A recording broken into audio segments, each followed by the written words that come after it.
Good morning, student. I am Uma Rawat, your SST teacher. We will start lesson number 1,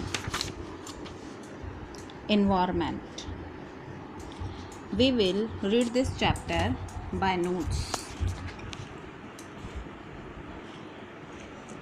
The surrounding in which an organism lives in its environment.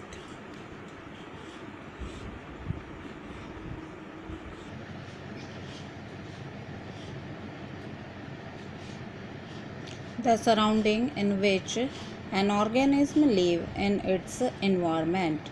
Organism जिसमें जीवित रहता है उसको वातावरण कहते हैं.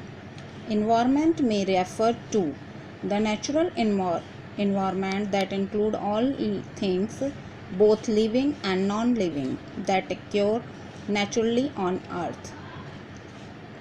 Natural environment वो होता है जिसमें ऑल थिंग्स इंक्लूड होती हैं, लिविंग और नॉन लिविंग दोनों. The human environment that include constructed surrounding or built up area like building, road, machine and social and culture factors like family and school. और human environment वो होता है जो human खुद बनाता है, जैसे कि बिल्डिंग, रोड, मशीन, सोशल या कल्चर फैक्टर जैसे हमारी फैमिली और स्कूल. फिज़िकल और नेचुरल एनवायरनमेंट. फिज़िकल और natural environment encompass all living and non-living things occurring naturally. Natural environment has two component, biotic और abiotic. अब सबसे पहले हम पढ़ेंगे नेचुरल एनवायरनमेंट के बारे में. इसे फिज़िकल एनवायरनमेंट भी कहते हैं.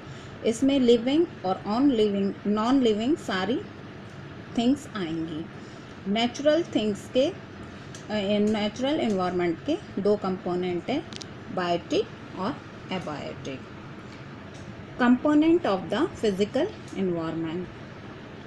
फिज़िकल एनवायरनमेंट के कंपोनेंट्स क्या हैं? It is the land, the ocean and sea and also the atmosphere around us that support life. These are the three realms of sphere of the earth. Land, ये जो हम land, ocean, सी, ये सब जो है atmosphere को चारों तरफ से लाइफ के लिए सपोर्ट करते हैं. और इसमें 3 स्फीयर होते हैं पृथ्वी पर. फर्स्ट है the sphere of land is known as the lithosphere where litho means rock. सबसे पहला है land.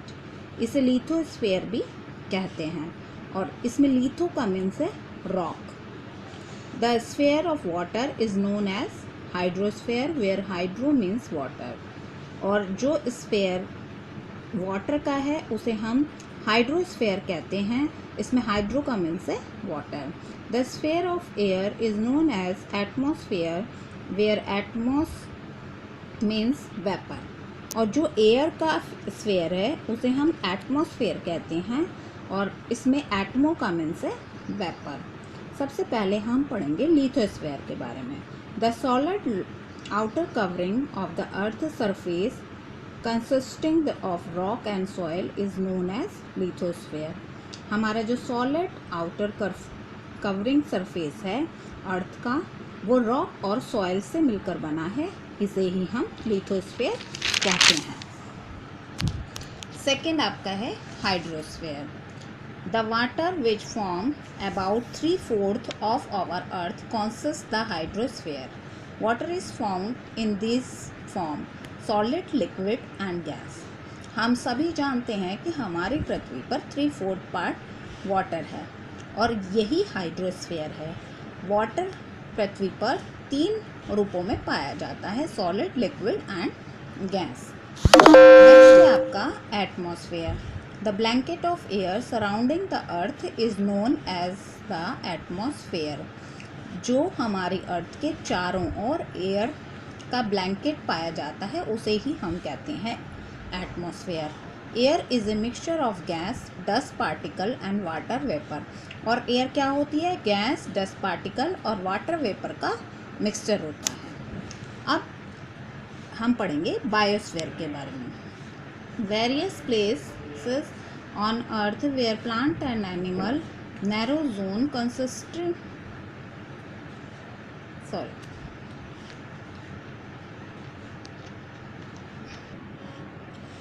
Biosphere, various places on the earth where plant and animal are found constitute the biosphere. Various place, विभिन्न जगह पृथ्वी पर जहाँ पर plant और animal पाए जाते हैं वो बायोस्फीयर कहलाता है। Biosphere is the narrow zone consisting of the lower part of the atmosphere. Biosphere एक नैरो जोन है जो कि एटमॉस्फेयर का लोअर पार्ट है and upper part of the lithosphere, और लिथोस्फीयर का अपर पार्ट है, and a part of hydrosphere where all forms of life are found. और हाइड्रोस्फीयर का भी एक पार्ट है जिसमें जीवन की सभी फॉर्म्स पाई जाती हैं। Effect of natural environment on organism. Any change in environment condition affect all form of life. कोई भी चेंज इन्वायरमेंट में कोई भी चेंज इफ़ेक्ट करता है लाइफ पर। वेदर चेंज विथ टाइम, मौसम समय के अनुसार बदलता है। This change in weather affect organism. Many organisms have the ability to adapt to these change. और ये जो चेंज होता है इससे ऑर्गेनिज्म इफ़ेक्ट होते हैं, और बहुत से ऑर्गेनिज्मों में यह क्षमता होती है कि वो चेंज वेदर के साथ अपने आप को चेंज कर सकें। Some change in landform occur slowly से by erosion and depositing by wind and water. कुछ चेंज लैंडफॉर्म में भी होते हैं जो बहुत धीरे होते हैं, जैसे इरोजन यानी मिट्टी का कटाव, और विंड और वाटर के द्वारा। सम चेंजेस आर ड्रास्टिक से during natural climate like flood, drought, storm, earthquake and volcanic activity. और कुछ चेंजेस नेचुरल होते हैं जैसे कि फ्लड यानी बाढ़, सूखा, तेज हवाएं, अर्थक्वेक यानी भूकंप, और वॉल्केनिक यानी ज्वार भाटा का फटना, वॉल्केनो का फटना। These they cause hazard like loss and damage of property and life. इनके कारण बहुत सा लॉस होता है, और प्रॉपर्टी का भी और जान का भी, जीवन का भी। ह्यूमन एनवायरनमेंट और man made environment refer to the human made surrounding that include the physical, social and economic component that determine the state condition and quality of living of a person. Human environment वो होता है जो human man made environment होता है, यानी इसे मनुष्य खुद बनाता है, जिसमें जैसे कि सोशल, इकोनॉमिक आदि। एनवायरनमेंट पॉपुलेशन,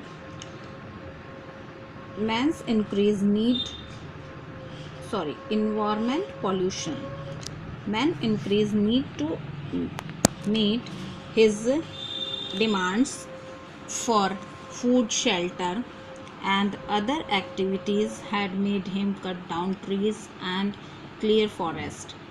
मैन जो है अपनी ज़रूरतों के लिए, भोजन के लिए, अपने रहने के लिए या अदर एक्टिविटी के लिए पेड़ों को काटता जा रहा है, पेड़ों और जंगलों को। Cutting down the tree result in social erosion and cause flood. पेड़ों के कटने के कारण ही मिट्टी का कटाव हो रहा है और बाढ़ आ रही है। Which leads to destruction of crops and damage of life and property. इसके कारण ही फसल नष्ट हो रही है और हमारे जीवन और प्रॉपर्टी डैमेज हो रहे हैं।